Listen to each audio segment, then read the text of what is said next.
ever get old? I mean, it seems like it's the best part of the year for me.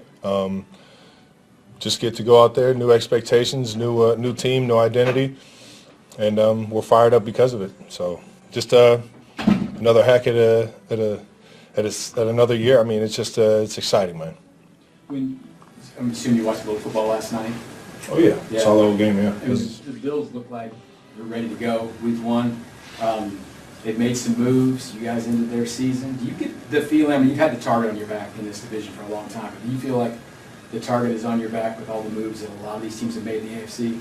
I mean, I think with our success, I think a lot of teams kind of circle us on their schedule, but that's what you want, man. If you're not answering the bell every single week, I mean, why are we out there, right? I'm trying to be the best on every single play, every single game, so it's not new to me to feel like everyone's ready for my best shot. You know, or if I'm on the flip side, I know I'm getting everybody's best shot because of the success that we've had. So it's just it's nothing new here. I think there's a few new faces that are going to get a glimpse of that if they haven't already had that in their career. In previous seasons, it's been a lot of you and a lot of Tyreek Hill, and there's been an emphasis. It's going to be a lot of different bodies this year distributing the football. Just how have you seen maybe that help Pat as far as just being a little bit more calmer and looser in the offense in this new look offense? I always felt that Pat was very good at getting the ball around to other guys. Obviously, with a guy like Tyreek, you can have a lot of trust in a guy like that to make big plays, especially on big-time moments like he has in the past. So it's just finding that rhythm of, you know, the intentions of the play caller, what we're seeing on defense, and going from there, and just trusting the guys that are in the position, which I have all the faith in. The new faces that we have that are going to be able to be on show this Sunday, man. It's going to be fun seeing everybody have fun. Sounds like Noah's going to fill in a little bit of the Blake role. Just how confident are you in what? Man, we got an awesome tight end room. It's killed us to see Blake, you know, go down like that in the beginning in the preseason. And then an awesome game by Bushman to see him go down that hurt. But we got a fun tight end room, man, and you're gonna see a lot of athletes out there, a lot of big athletes, that's for sure. Travis, you and your brother are testing the podcast water, jumping in there. Talk about the New Heights show. Yeah, the New Heights show, man. It's me and my brother venturing into a new playing field, man. Given our intake of or our knowledge of everything that we've gone throughout our playing career, and you know, just getting on camera and on the mic, man, having some fun as brothers, knowing that we just enjoy being around each other and having fun doing it. So it's definitely going to be interesting every Wednesday. You guys will be able to check us out. Travis, the defense, Arizona, one of their green dots is an Olathe guy and Isaiah Simmons. You know, just what have you seen out of Arizona? What have you seen out of Isaiah that maybe thinks this defense is going to be challenged? I remember he was a Clemson guy, right? Yeah, I remember seeing him over at Purple Label Barbershop, man. Shout out to Dewan and everybody over there. Yeah, he's an unbelievable player, and I mean they got a very stout defense. Their front seven is packed, and then they got athletes in the back end. And then you add Buda Baker as a safety, kind of like a chess piece. You can throw him everywhere. They got a great defense, and we definitely got a challenge ahead of us, man. But we've been waiting all year to go out there and have some fun, so I plan on doing so. Travis, how eager are you to see just how defenses play you guys? It seemed like week to week last year it was pretty consistent, but it seems like maybe not this year, or are you just eager to find out? I think it's up in the air. This team is specifically kind of a junk ball team. They'll throw everything at you.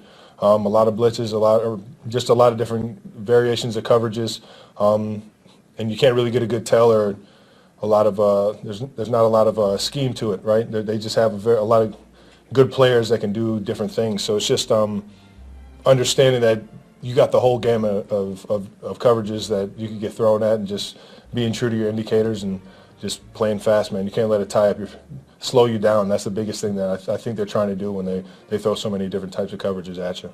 You guys probably already do this, but does that make you sort of hyper-aware that if you're not the first, second, or even third option on the play, you still got to be ready? Well, I mean, every play versus every coverage has a certain progression, right? So it's just understanding when you're getting the ball and being alert for it, being on time, and being there for Pat, man. I mean, that's the biggest thing in the run game, making sure you know who we're working towards, and getting a body on a body, man. A couple more, but Todd and then Aaron. But Todd, non-football question. I saw yesterday on Twitter there was a podcast for Heidi Gardner said she'd be her dream to have you and Patrick on Saturday Night Live. Cool, how do you go about making that happen? Heidi's awesome. She's been a huge Chiefs supporter, really KC supporter. for as long as I can remember. I think she came out here to Big Slick this year, so I was bummed I couldn't make that. I told him I'd never miss another one, but that would be awesome, man. I remember growing up in the Farley days and the Will Ferrell days. I mean, it was Saturday Night Live has been a dream of mine to just go to, let alone be in. Have you got some characters or skits in mind? No, I'm going to leave that up to the pros. You got nothing? No, I'm going to leave that up to the pros, man. Exactly, yeah, I have no idea. You talked about the new faces playing a role. Do you get to say anything to those guys about the difference between, hey, training camp, preseason, and it gets real now? And do you remember your experience going from? I mean, the new faces that we have, I mean, they're veteran guys. They've been in the action. They've played in big-time games. They've been big-time players in big-time games. So I don't think we need to really say anything like that. There's a few rookies, specifically on the defensive side, that just haven't had a glimpse of what the NFL feels like. But I feel like we got a lot of leaders on that side of the ball.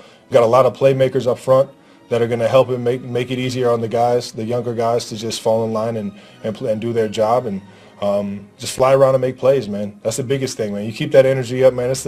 You're living out your childhood dream to be able to go out here and. All right. As far as the injuries go, really the only one that won't practice today is Pacheco. Everybody else will go. Before the challenge of playing Denver, good football team, well coached. Sean's done a nice job up there, as our coordinators have. So look forward to being in Denver, which is a great venue for football and great for the National Football League with two good teams playing each other. So with that, time's yours. Andy, you referenced this, but you've had some good matchups with Sean Payton in the last few years. Just what makes his teams so difficult to go up against? Yeah, good players, good coaches. You know that they've got good schemes. They're well coached with them, and they play hard. You know, he does a nice job with it. Andy, you mentioned this run of defensive lines that you play against. Obviously, this is a pretty good run. What stands out? Yeah, that's a good point, because that's really a strength of theirs on the defensive side. They got a good defense, but I mean that D line, it starts with them. It's a nice challenge for our offensive line, and like I mentioned before, we've had this string of good D lines that we've been, going against, and so it gives you another opportunity to continue to grow as a group and look forward to that challenge. I mean, that's what this is all about. You love that. You love that you get to play a good football team. What growth have you seen from Bo Nix from his rookie year until now? Yeah, he's picking up what Sean's asking him to do, and then executing it and doing a good job with that. And that's a primary responsibility of the quarterback. You're going to be given a scheme, and you got to become a master of it, and then make everybody around you better. And he's done a nice job with that. Coach, on that subject, when you get that second year, you had that early success. He's had some bumps in the road since then. Defenses, how much easier does it get to prepare for him? And now that they've got the tape on him, is that why he's having some struggles now? Yeah, listen, I mean, they kind of all go through a little bit of that, but he's also won games, which ends up being the most important thing, and during tough times. But you see that around the league. You see that with all these guys. Teams have an opportunity to study them. They got up their game, and then they continue to grow. And they grow for a few years, and then they either make it or they don't make it. At that point. So to be able to sustain it for years is quite a tribute to these guys. But he's a young guy that's continuing to see some different curveballs there. You mentioned self-evaluation on Monday, but getting the guys back yesterday, just how beneficial did you tell that they're ready to get back, knowing that what's in front of them this last stretch?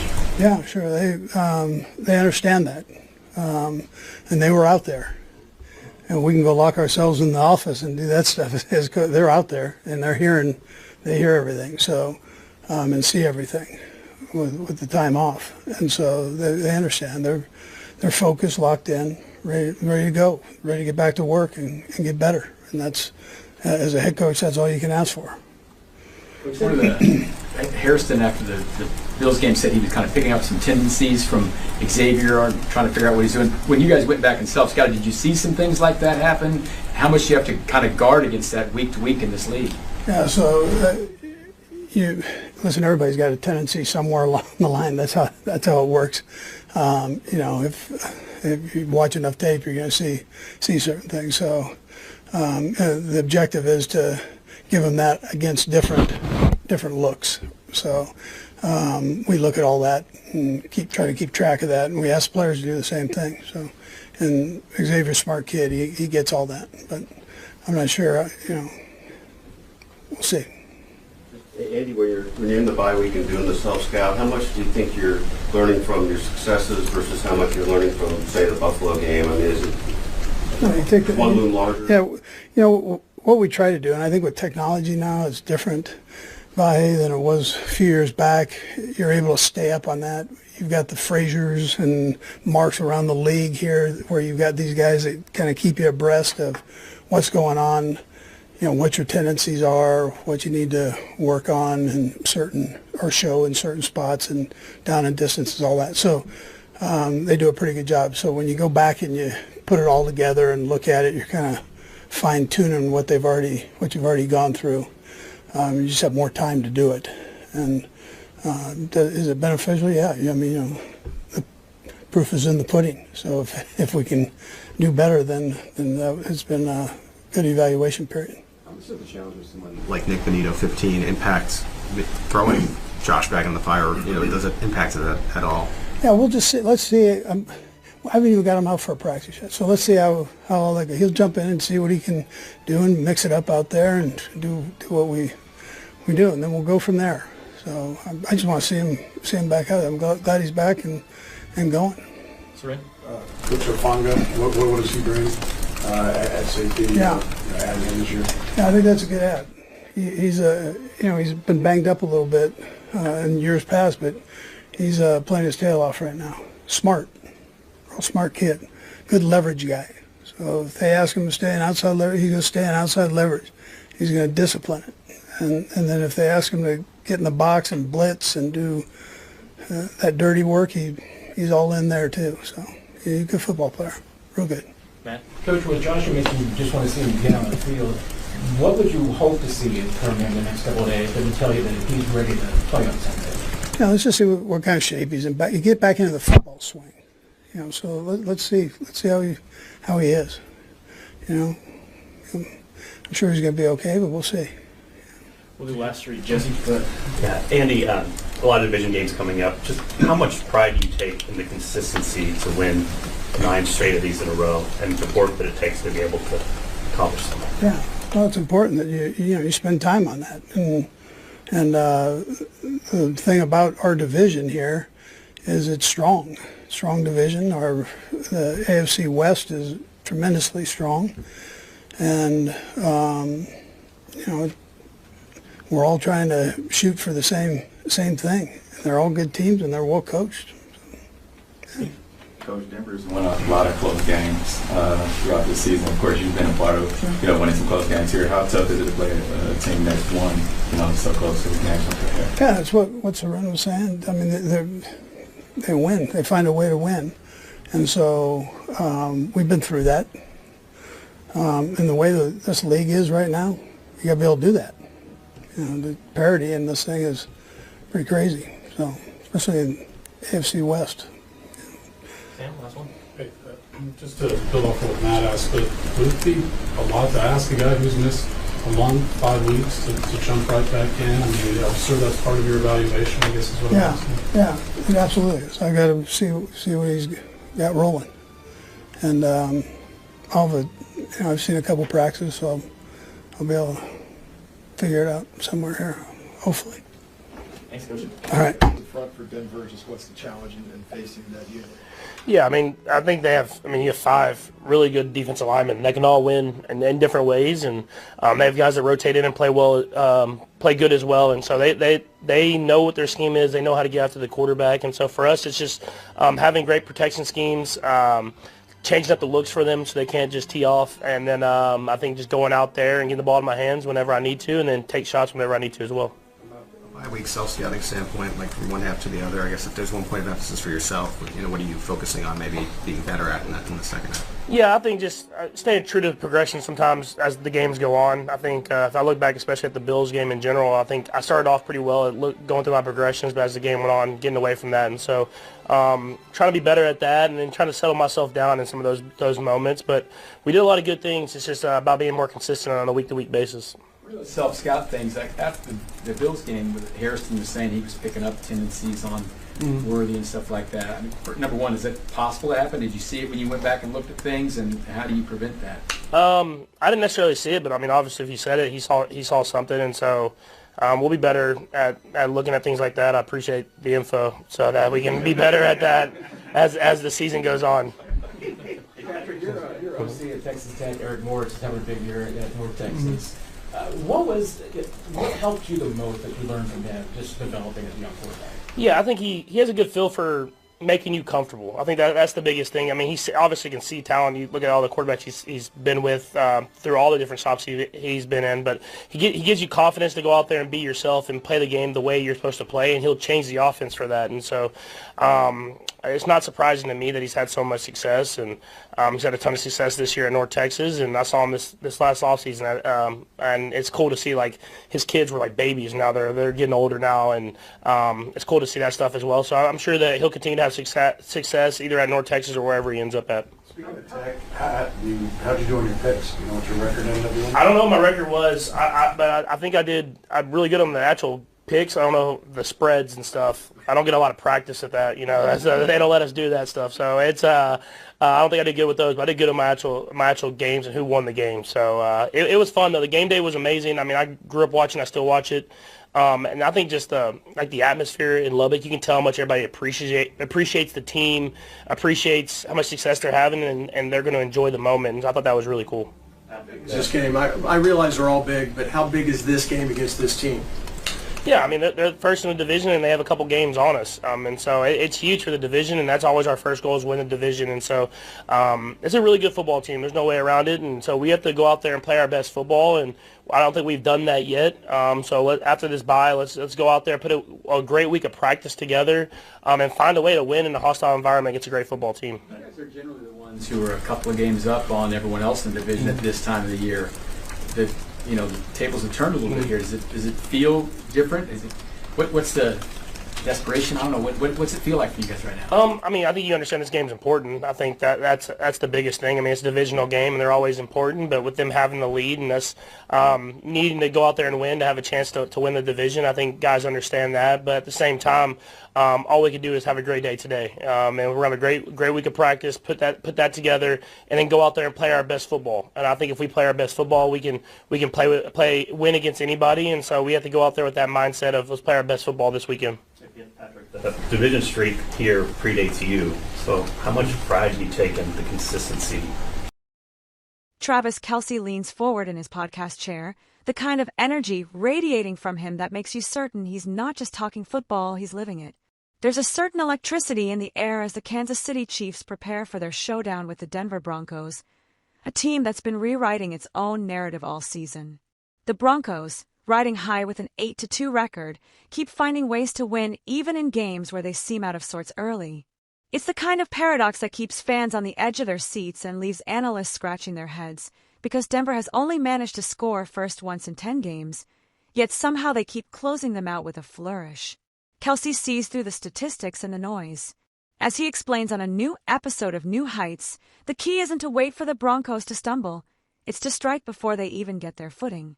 The Chiefs, perennial contenders with a target on their back every week, know they can't afford to hesitate, especially not against a divisional rival that's mastered the art of the comeback.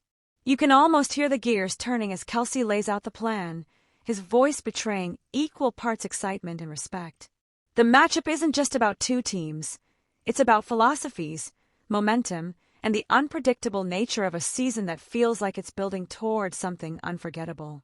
Jason Kelce, ever the provocateur, cracks a joke about letting the Broncos have an early lead, but Travis immediately shuts that down.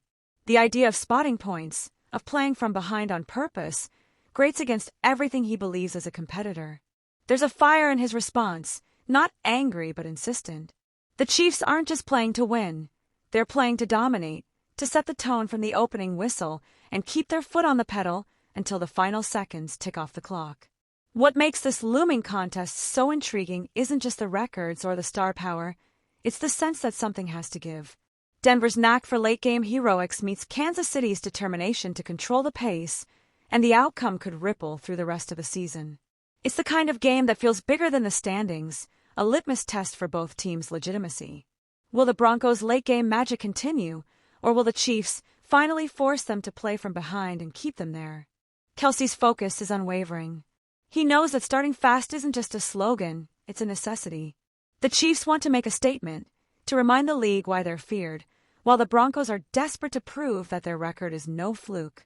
Every snap, every drive, every decision will matter, and the tension will build with every passing minute. As kickoff approaches, you can sense that the stakes are higher than ever.